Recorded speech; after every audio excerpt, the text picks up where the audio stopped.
Hello and welcome to the Minimalist Moms podcast. I'm Diane. I'm a mother of 3 living in Columbus, Ohio.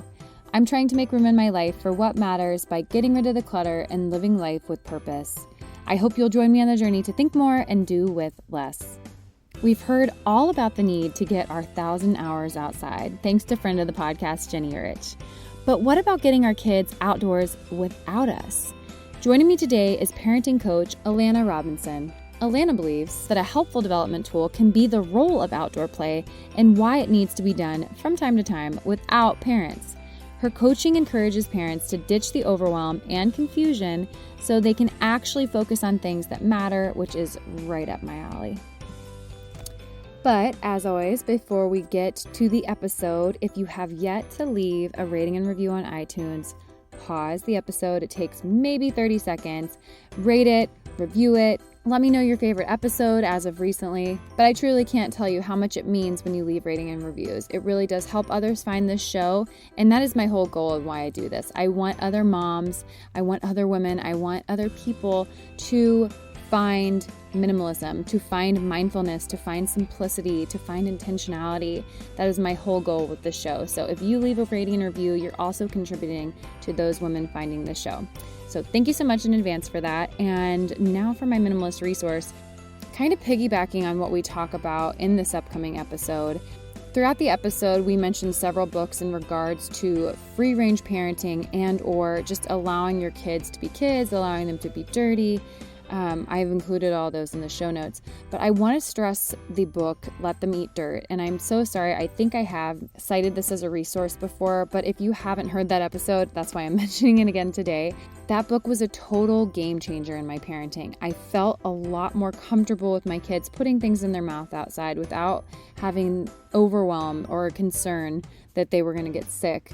The book places heavy emphasis on the microbiome, how that's developed, how we can build our microbiome. So if that is at all up your alley, or if you are someone that does find a little bit more concern when your kids are getting dirty or when they haven't washed their hands or they're doing something gross, I think this book would put you at ease. So check out the book, Let Them Eat Dirt. Again, I'm going to link it in the show notes for you.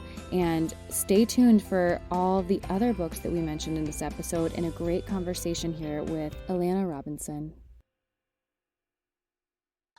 Alana, thanks so much for joining me on the Minimalist Moms podcast. Thank you so much for having me.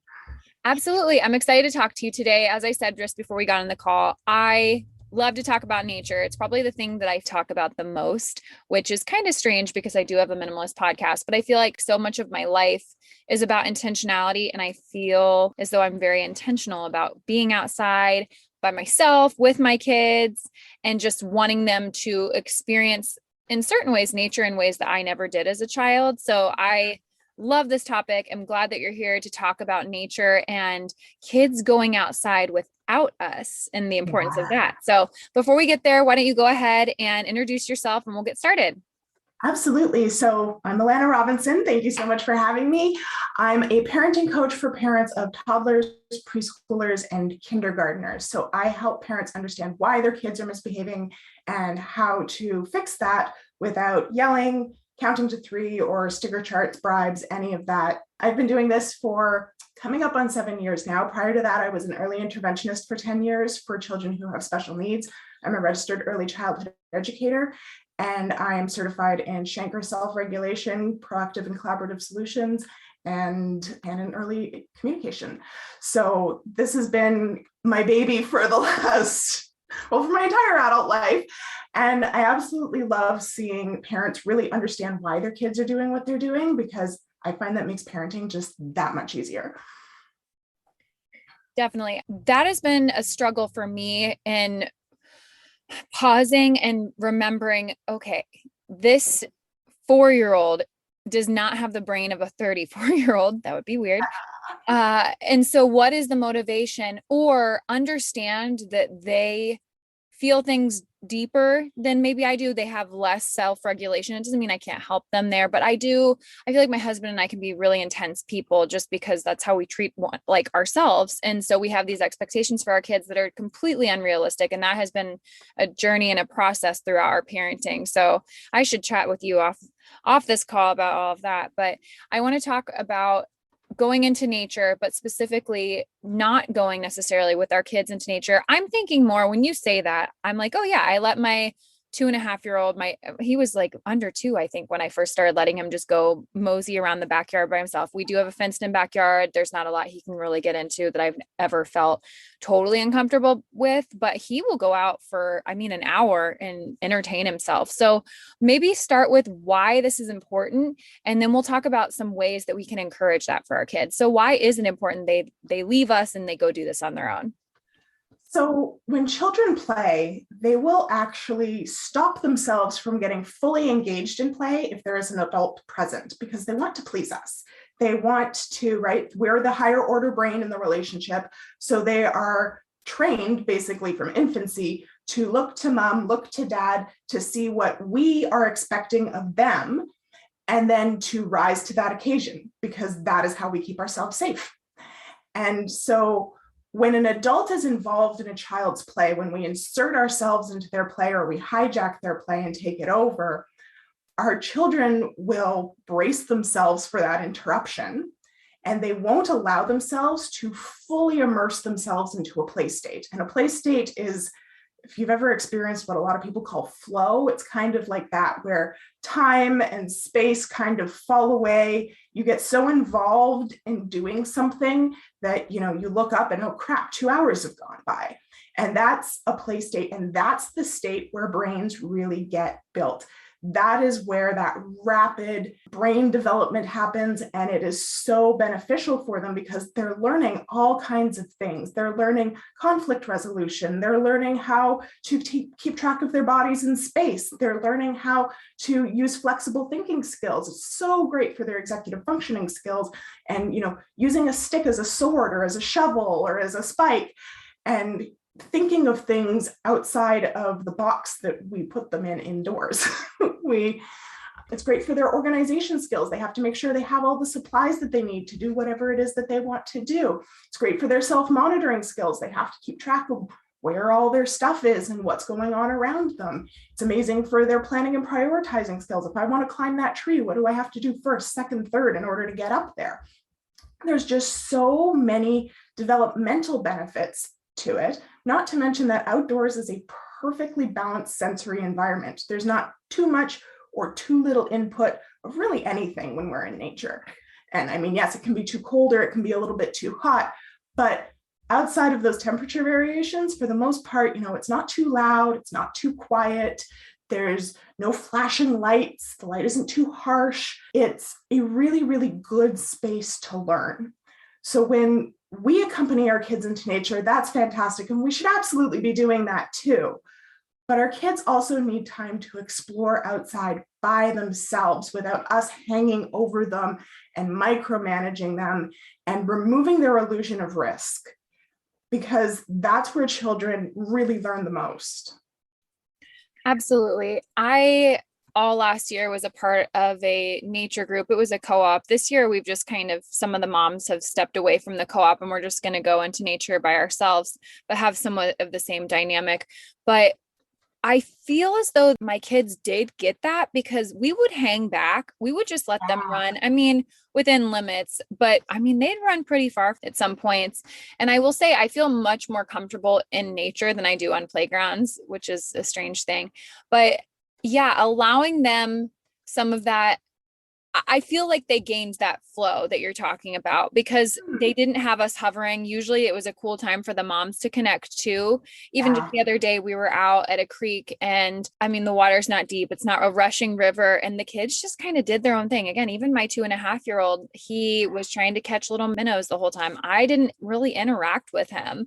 And that's the beautiful thing. I think a lot of people, when they hear unsupervised outdoor play, they think we have to put them outside and shut the door and put our hands over our ears and go la la la la la, and that they don't exist. That's not safe in any situation, right? Yeah. So it's not that you can't be watching them. Even right now, my children are outside. I can see them through this window that's over here, and they're playing unsupervised. I'm not out there involved in their play, but I could still see them. I could still, check on them. Mm-hmm. So there's this kind of weird extreme thinking that happens when you say like unsupervised outdoor play, where people think you have to like let them like just do whatever they want and never interact with them, not set any boundaries. And that's not what I mean at all. We just want to keep back, as you said, like give them the space and the freedom to do what they need to do and not be constantly inserting ourselves into it. Yeah.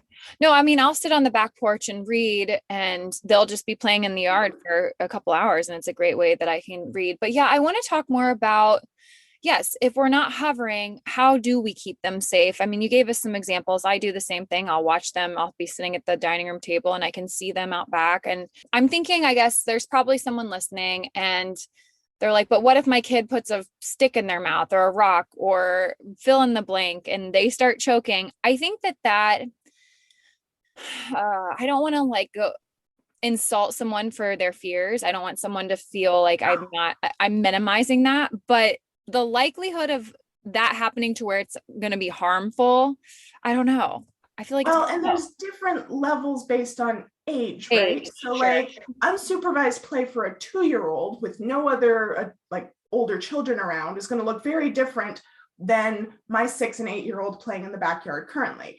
I started letting my oldest son play outside in our fenced yard around the age of 15 months without me immediately beside him. Now, we had a big, huge picture window in that house, and I could sit at the kitchen table and work on my laptop, or I could be making dinner. And I had a clear shot of our entire backyard. We used to live on this tiny little postage stamp sized lot in a suburban neighborhood. So I could see everything that he had access to from that vantage point. And if he did like put a piece of gravel in his mouth, or I don't know, put something in his mouth that wasn't safe, I could rush out and be like, okay, we're not going to do that. Give it to mommy and take it out and set a limit around it. And then go back to what I was doing. So he was technically being quite closely supervised. He just didn't feel it because there was that illusion of risk of the window in between us. And he didn't have me hovering over him, being like, oh, don't touch that. Don't touch that. To be fair, when we're in nature, there's very little that our children can put in their mouth that is, as you said, harmful to them. Like putting a rock in their mouth in and of itself is not a dangerous thing. Swallowing the rock is dangerous, but them just having it in their mouth is not a big deal. And you can very easily just calmly do a little finger sweep and pull that out, because obviously you don't want them to just like run around with it in their mouth. Put a stick in their mouth. Okay, well, they're going to build their immune system basically, right? Like the chances of them choking on it, unless they shove it down their throat, which most children aren't going to do because children do have self-preservation instincts. It's not going to happen. So with both of my kids, and my youngest is what I call a little Tasmanian devil. If there is something that he can do that he perceives as risky, he's going to do it because he wants to figure out where his limits are. But even with him, I never really had, there was a few times where I was like, don't put that in your mouth, or, we don't suck on leaves. That's nasty. And as long as we don't freak out about it, they're usually like, okay, that's not something we do, and they move on. Yes. And I would say some kids are more oral than others, and you'll notice that and know your kid well enough to know, like, maybe I should supervise this a little bit more when they're really young. But then I also want to plug the book, Let Them Eat Dirt. Are you familiar with that book? Yeah, that changed my parenting when I had my son, my first son, because he was different than my daughter had been. And I'm not someone that's fearful of germs or those types of things. I've never cared too much about that, but it did put my mind at ease in a lot of ways. So I would highly recommend that book for anyone that feels they have a little bit more fear about putting things in mouth, the germs in nature. I want to tell you a little bit about Organifi. Organifi is a line of organic superfood blends that offers plant-based nutrition made with high-quality ingredients. Each Organifi blend is science-backed to craft the most effective doses with ingredients that are organic and free of fillers and contain less than 3 grams of sugar per serving, like Organifi green juice with essential superfoods and a clinical dose of ashwagandha. Each Organifi blend is easy to use by simply mixing it with water or your favorite beverage while on the go, and they don't compromise quality for taste. Especially as the school season starts back up and the busyness of the holidays not long after, I truly appreciate that you can still receive healthy nutrition on the go while keeping space for the things that matter the most to you. Your nutrition shouldn't have to suffer just because there is so much on your schedule. Organifi takes pride in offering their best tasting superfood products on the market at a price that works out to be less than $3 a day. You can experience Organifi's high-quality superfoods without breaking the bank. Go to www.organifi.com/minimalist and use code MINIMALIST for 20% off your order. That's ORGANIFI.com/minimalist and use code MINIMALIST for 20% off of any item. Finding all your grocery items in one place at an affordable price is almost impossible now. As a mom of 3, I can't drive to multiple places for my groceries, but with Thrive Market, I get everything I need and so much more. With Thrive Market, you can shop everything from healthy pantry essentials and sustainable meat and seafood to non-toxic cleaning and beauty products, all delivered right to your door. I was so excited to discover that they actually carry my favorite makeup brand, Mineral Fusion. And if you find a price lower elsewhere, Thrive Market will match it. Finding everything you need is easy on Thrive Market because you can filter by 90+ values and lifestyles to find what works best for you.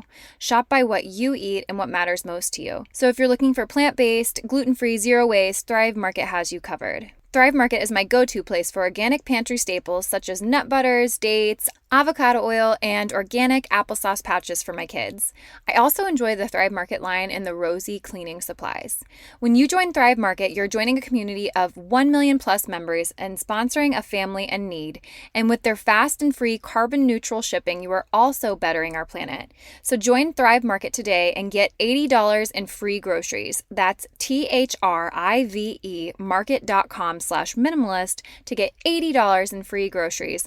That's thrivemarket.com/minimalist, thrivemarket.com/minimalist. Do you want deep, restful sleep without taking melatonin? Are you trying to stop your nighttime sweats? Or are you looking for an easy way to become a little more eco-friendly? You won't get these with any old cotton sheets, but you will with bamboo.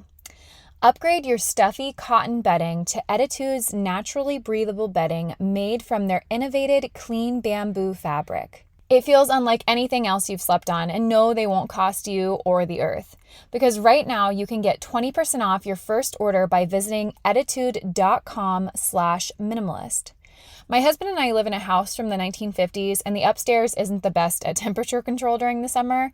And ever since getting our Ettitude sheets, we've slept so much better. The striped sheets also look great and classic with our simple style.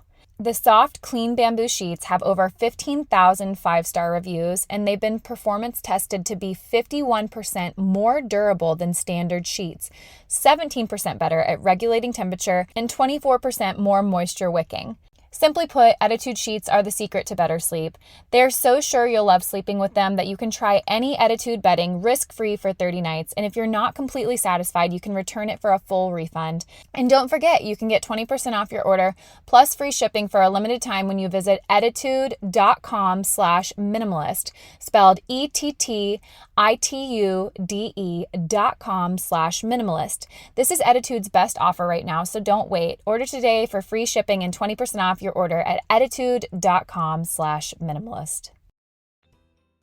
There's definitely someone listening and their child is way more attached to them, and they maybe didn't start that foundation of going out in nature, or they tried to and they gave it their best effort, but they're not finding success in creating that space. I had Sarah Therese on the podcast a couple of years ago to talk about an independent play and how she tries to cultivate that in her lifestyle. But I'm wondering, everyone's different in how they do this. So what would you suggest and recommend?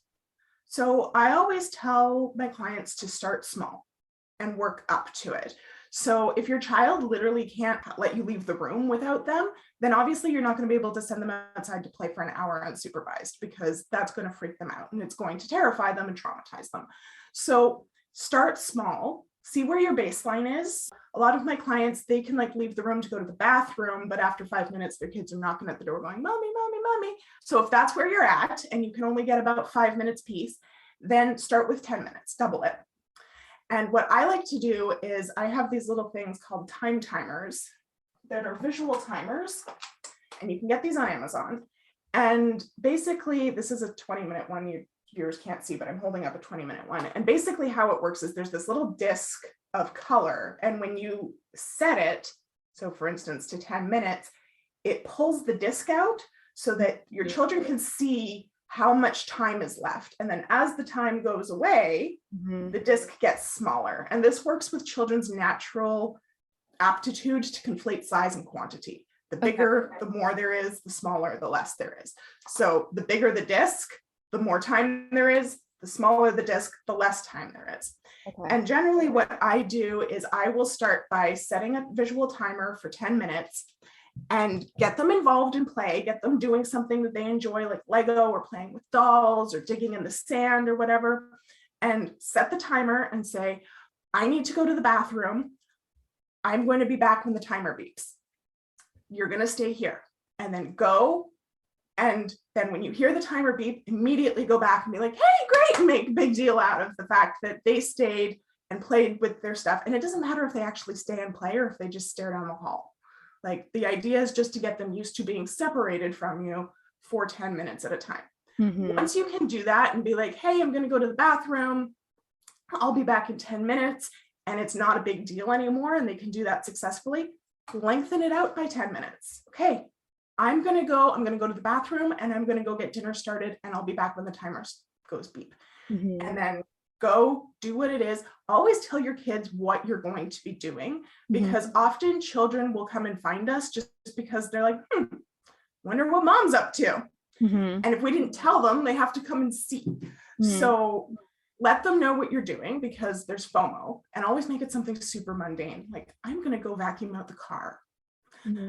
Now to some kids that might be really entertaining, but to most kids, they're like, yeah, that's a chore I don't want to be involved in. That's something you watch from a distance. So let them know what you're doing. Go do your thing. When the timer beeps, immediately come back and make a big deal out of it. And just keep lengthening it by 10 to 15 minutes at a time. Generally, by the time you get to half an hour, you're golden. If your child can do half an hour, they can do 40 minutes. And if they can do 40 minutes, they can do an hour.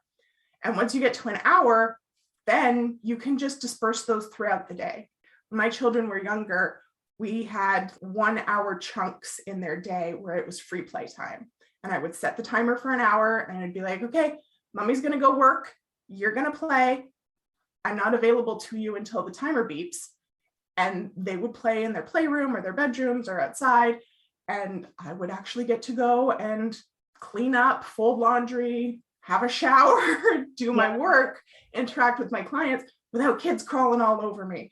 And then the timer would beep, and I would go and be like, hey, great job. And then as they got a little older, most timers only go to an hour. So I would just turn the beep off. And I'd be like, okay, you're going outside to play. I'm going to set the timer for an hour, put it in the window. When the timer beeps, then you can come inside. But generally, children take about an hour to get really into that play state. So usually, if they can do an hour, they can also do 2 hours. And if you stop alerting them to the fact that that hour is over, they'll be in their play state and it'll just whoosh by. So I would just turn the beep off and have it in the window. And usually they'd stay out 2 to 3 hours without even realizing it. So start small and work up to it, and give them that predictability. The reason the timer is so helpful is because they can see the time passing. Time is such an abstract concept for kids that when you're like, hey, I'm going to be back in 5 minutes. Well, 5 minutes, if you're not doing something you're enjoying, or if you're anticipating something happening, can feel like an eternity. It can also go by in a blink. So 5 minutes to a child really means nothing to them. And when they can see the time passing, they're like, okay, this is actually moving. It's not that bad. I can see that the time is going away. It makes it concrete for them so that they're not like, okay, well, I don't know if 5 minutes is gone, so I'm just going to go and knock on the door and see. Right? It frees them up for monitoring us. Yeah, definitely send me the link to those. I'm sure I can look and find it, but I'll include that in the show notes for people since they can't see it. We're having this video call right now. But I will say, I think it also is helpful with the siblings when my oldest is nearly 8. And so I think it's helpful for the 2-year-old, and has been helpful since he was like the same age as your son when you first started letting your firstborn go out there 15 months or so. Just to see, take the lead from their direction. I think it empowers my daughter to feel like she's helping me and being a mommy's helper in certain ways. And then for my middle son, he also wants to feel like he's helping. But again, I'm not putting them in like horribly dangerous circumstances, but yeah. No, but that's the fact that you even feel the need to clarify that. And at the beginning where you were like, we sent him out, it was 2.5, there was nothing safe. We feel that need, right? And that is the reason people are always blaming screens. Oh, it's because of tablets and it's because of video games that children are playing outside. No, that's the symptom. That is a reaction to the underlying reason that we don't feel comfortable sending our children outside. And that's because we're all afraid that somebody's going to think that we're lazy and that we're not keeping an eye on our kids, and they're going to call child services on us. And so there's this like fear around sending our kids outside, because most parents, when I say send your kids outside to play unsupervised, they're like, I would love to, but my neighbors are going to call the authorities on me. Yeah. Oh man, that would be so silly if that happened. Good grief. What's the book? It's Free Range Children. Yes, so there's Free Range Children, but there's that one about I forget their last name, Mivich, I think, children. Yeah. There's also Small Animals by Kim Brooks. Yeah, I'll just be honest. I look to the past and I look to other countries, and I've said this before, but we hover a lot more than people ever had. And even thinking back to probably 50 or 60 years ago, if you're a farmer and you're having children, you're going to still need to tend to your farm, and Charlotte would be a mommy's helper all day long with the little ones. And I've been in other countries and the little kids are taking care of the toddlers, the infants even. And it's just, I don't know. I think we need to get some perspective, understand that things are safer now than they ever have been. And anyone listening that doesn't believe me, you can confirm that. You can look up the statistics. Yeah. Canada, the latest one that I saw was that since 2000, child abductions by strangers has gone down 72%. And I grew up in the 90s. And I was sent out the door at 9 a.m. and I was told not to come back unless someone was bleeding. I needed to use the bathroom or it was lunchtime. My parents had no idea where I was. We didn't have GPSs. We didn't have cell phones. We just went and ran the town. And now I grew up very rurally, so it's probably not the same for children living in urban areas. Now, even my children go to our neighborhood park, which is just down the road. I can see it. Like if I stand at the end of my driveway, I can see it. And I've had neighbors be like, hey, are you really comfortable with that? Like, hey, did you know that your kids are leaving your property? Yeah, I sent them. So there was a study that was done in the UK with, I can't remember his name, but he went to the UK in this small town in the UK and 40 years ago, and he measured how far children were allowed to roam in the late 90s. And it was like basically the entire town. The kids had the run of the town. And then he went back 40 years later and children weren't even allowed to be in their yards unsupervised. So there's been this massive shift, and it's mainly around availability heuristic, right? When even in the 90s, you got your news from the TV, your local TV, and your local newspaper. And so most areas, hadn't experienced a child abduction in 20 to 30 years. And so our parents felt a lot safer letting us go out. We also knew our neighbors a lot more. Now we see, a child got abducted in Australia and we're like, oh my God, my child could get taken at any time. When in reality, that statistic has nothing to do with what we've done here. Yeah. I think I have a few friends that are close to me that think that is a complete reality and that their child is going to get taken anytime that they go to a playground. And again, I'm not saying that doesn't happen. And that's a horrible, horrible, horrible thing. But I can't live my life statistically by that fact that it drives me into like that I can't do anything and that I'm so driven by fear. I just try so hard not to be driven by fear. And the fact that, yes, these things can happen. That is true. But the likelihood, let's look to that. I'll be honest, I'm not super comfortable. I was probably out in my neighborhood at 8 years old, going around the block in my neighborhood. It was about almost a mile around. I don't think I would let Charlotte do that right now. And she's the same age. That freaks me out. I'm not super comfortable with that. But there are other things that I think I do let her do that maybe others wouldn't. So again, I'm not trying to push people into know your local context.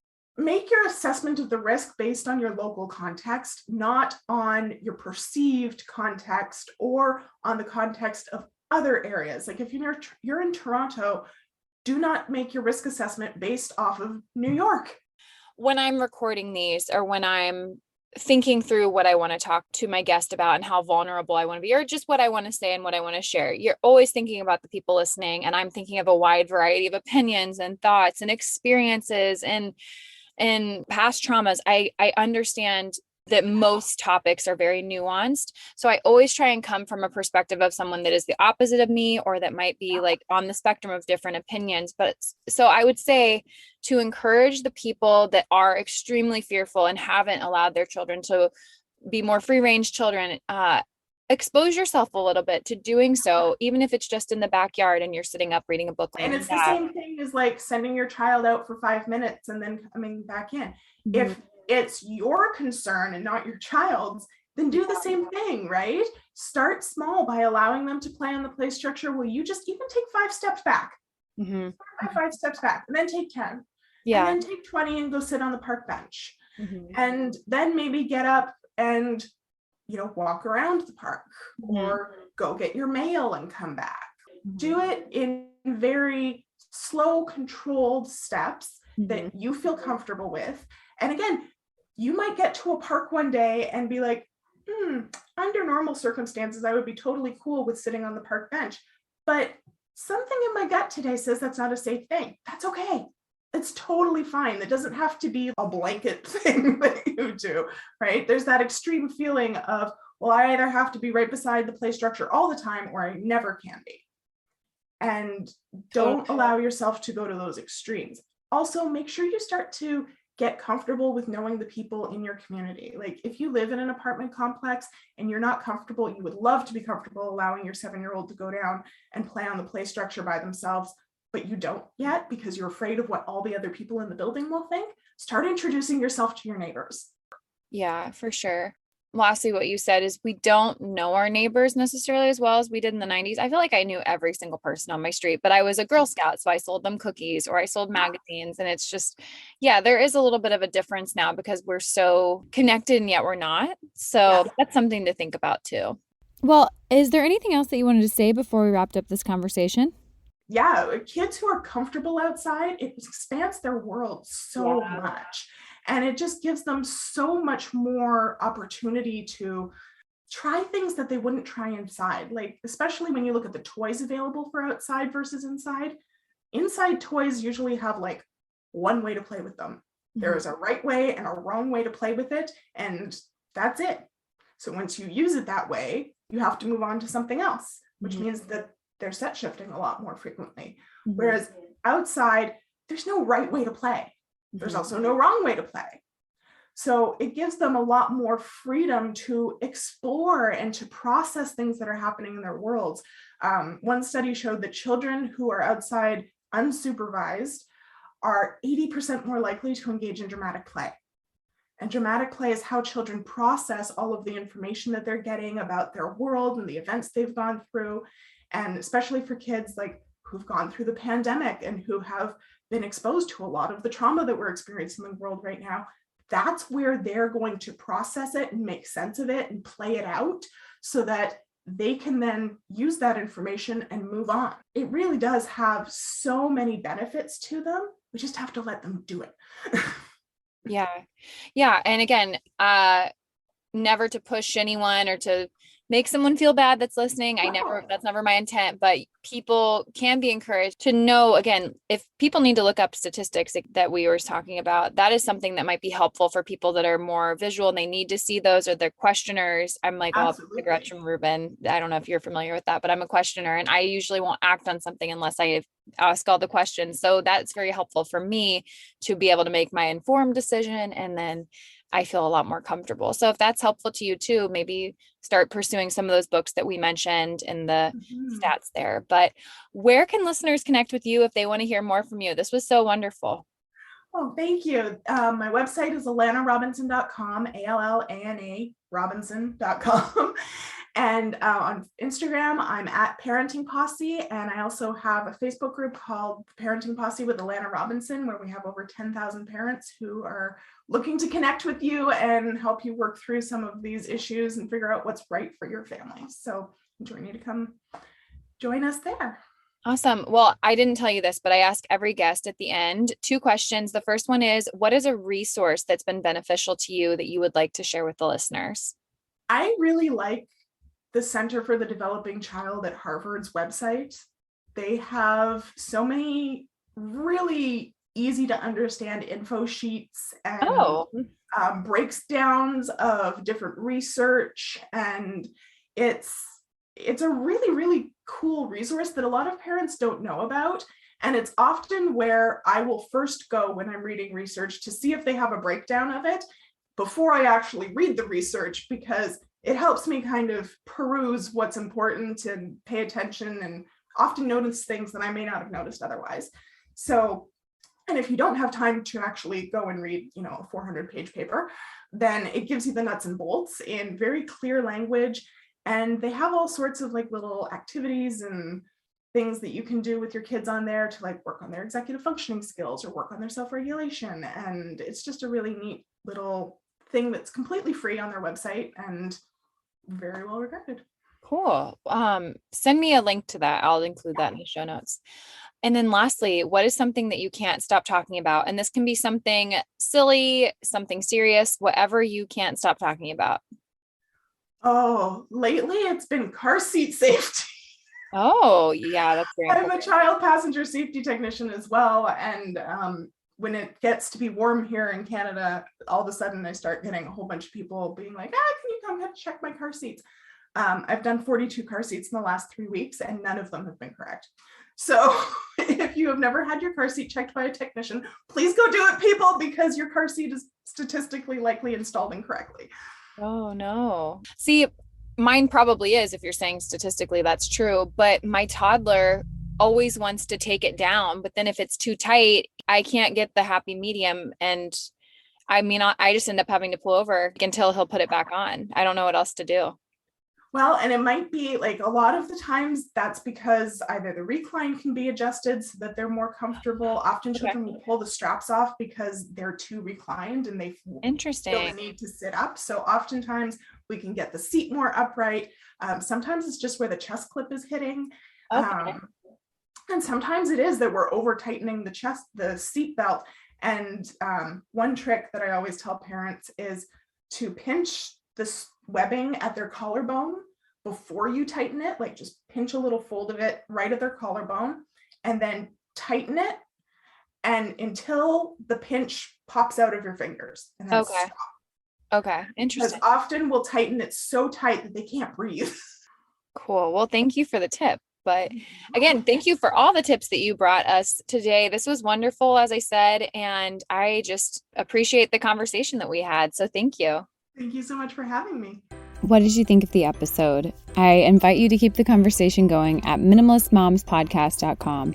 There you'll find links to the Instagram account, Facebook page, and where you can find me all around the web. Thank you for joining up on this journey. I wish you a lovely week as you think more and do with less.